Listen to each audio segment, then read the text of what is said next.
Labdien, mani sauc Rita Grenze. Esmu Latviešu fonda sekretāre jau 5. gadu, un tūlītās sākšu savu 6. un pēdējo gadu šajā lomā. Sekretārs pienākumi ir tieši, ko jūs iedomājaties.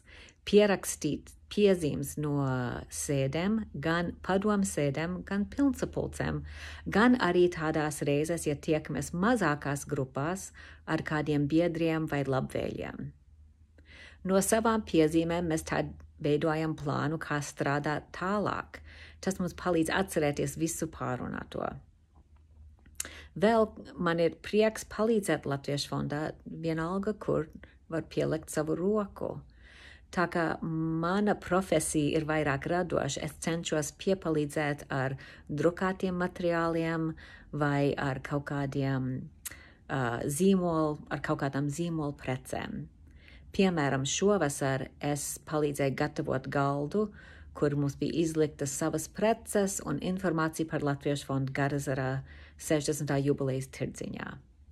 Paldies!